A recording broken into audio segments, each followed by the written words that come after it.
नमस्कार. बांधकाम नियमांच्या जगात आपलं स्वागत आहे. महाराष्ट्रातील unified development control and promotion regulations म्हणजेच UDCPR हे नाव ऐकल्यावर अनेकांना वाटतं की ही प्रक्रिया खूपच किचकट असणार. पण काळजी करू नका, आज आपण बांधकाम परवानगीचा हा संपूर्ण प्रवास अगदी सोप्या भाषेत समजून घेणार आहोत. स्वतःचं घर बांधायचं असेल किंवा एखादा नवीन प्रोजेक्ट सुरू करायचा असेल, काहीतरी नवीन उभं करण्याचं स्वप्न तर आपल्यापैकी प्रत्येक जण पाहतो. पण हे स्वप्न सत्यात उतरवण्यासाठी काही कायदेशीर मार्गांवरून जावं लागतं. चला तर मग या प्रवासातील प्रत्येक टप्पा नीट समजून घेऊया. आज आपण काय काय पाहणार आहोत? तर बांधकामाचा सगळ्यात पहिला आणि महत्त्वाचा नियम कोणता? त्याला काही अपवाद आहेत का? अर्ज करण्यासाठी काय लागतं? नकाशामधल्या त्या वेगवेगळ्या रंगांचा अर्थ काय असतो? आणि परवानगी मिळाल्यावर प्रत्यक्ष साईटवर कोणते नियम पाळावे लागतात? या सगळ्या प्रश्नांची उत्तरं आपल्याला आज मिळणार आहेत.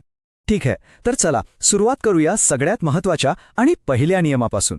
UDCPRचा नियम 2.1.1 अगदी सरळ आणि स्पष्ट आहे.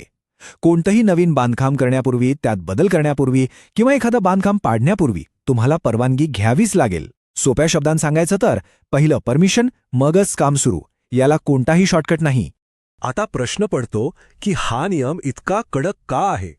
ही फक्त कागदपत्रांची कटकट आहे का? तर नाही. यामागे एक मोठा उद्देश आहे.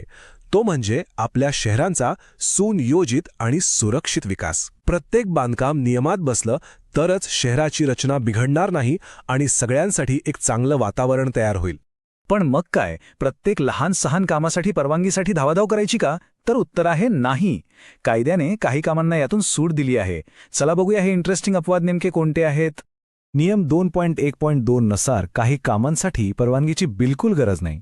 जसं की शेतीसाठी विहीर खोदणं असेल किंवा सणासुदीसाठी आणि लग्न समारंभासाठी तात्पुरता मंडप उभारायचा असेल, घराच्या खिडक्यांना सेफ्टी ग्रिल्स बसवणं, गच्चीपासून 1.8 मीटर उंचीपर्यंत सौर पॅनल लावणं, ऑफिसमध्ये हलके पार्टिशन्स करणं किंवा मग बांधकाम सुरू असताना तात्पुरतं साईट ऑफिस आणि कामगार कॅम्प उभारणं, या सगळ्या कामांसाठी तुम्हाला परवानगीची गरज लागत नाही. आता समजा आपलं काम या अपवादांमध्ये बसत नाहीये. मग काय? मग सुरू होतो परवानगी मिळवण्याचा खरा प्रवास. आणि याची पहिली पायरी आहे तुमचा अर्ज तयार करणं. चला बघूया यासाठी कोणती कागदपत्रं लागतात. ही प्रक्रिया आपण 3 सोप्या पायऱ्यांमध्ये समजू शकतो. पहिली पायरी सूचना देणे, म्हणजे एखाद्या नोंदणीकृत व्यावसायिकामार्फत अर्ज दाखल करायचा. दुसरी पायरी कागदपत्र सादर करणं. यात मालकी हक्काचे पुरावे, नकाशे अशा गोष्टी येतात. आणि तिसरी सगळ्यात महत्त्वाची पायरी परवानगी मिळवणं. प्राधिकरण सगळं तपासून तुम्हाला एक प्रारंभ प्रमाणपत्र म्हणजेच कमेन्समेंट सर्टिफिकेट देतं. हा एक प्रकारे तुमच्या कामासाठीचा ग्रीन सिग्नलच असतो. नियम 2.2.3 नुसार अर्जासोबत काही महत्त्वाची कागदपत्रं जोडावीच लागतात. यामध्ये ताजा 7/12 उतारा किंवा प्रॉपर्टी कार्ड, आणि लक्षात ठेवा तो 6 महिन्यांपेक्षा जुना नसावा. त्यानंतर भूमी अभिलेख विभागाकडून मिळालेला मूळ मोजणी नकाशा, मालमत्तेत इतर कोणाचा हक्क असेल तर त्यांचं संमतीपत्र आणि पूर्वी मंजूर झालेल्या लेआउटची एक कॉपी. आणि हो, एक अत्यंत महत्त्वाची गोष्ट लक्षात ठेवली पाहिजे. हा अर्ज आपण स्वतः थेट जाऊन सादर करू शकत नाही.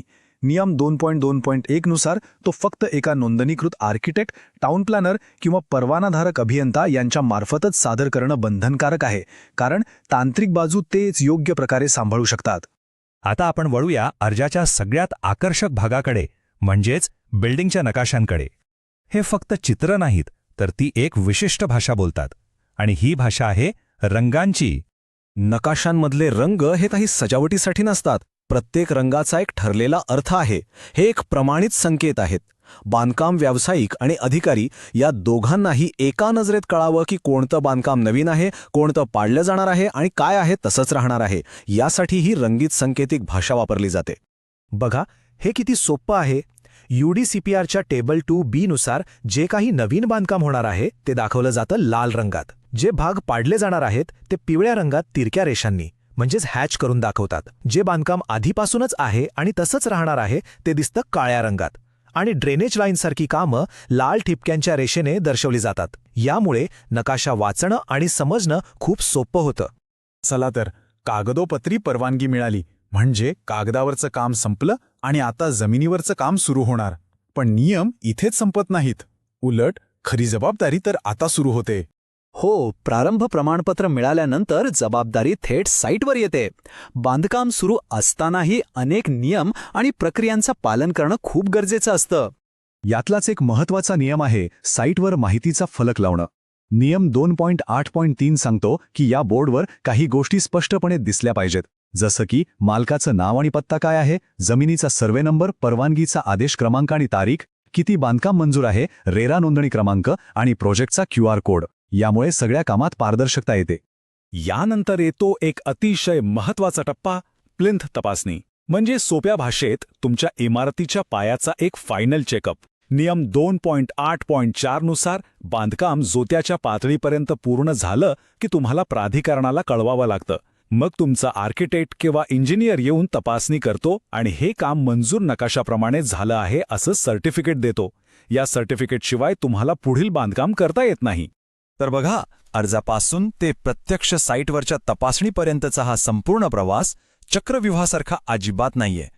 तो एक सरळ, संरचित मार्ग आहे. फक्त प्रत्येक टप्प्यावरचे नियम आणि प्रक्रिया व्यवस्थित समजून घेऊन त्यांचा पालन करणं गरजेचं आहे. आणि जाता जाता एक विचार करण्यासारखा प्रश्न, हे सगळे नियम एक ओझं वाटतात की आपल्या शहरांना अधिक सुरक्षित आणि सुनियोजित बनवण्यासाठी तयार केलेली एक गरजेची ब्ल्यूप्रिंट आहे? यावर नक्की विचार करा.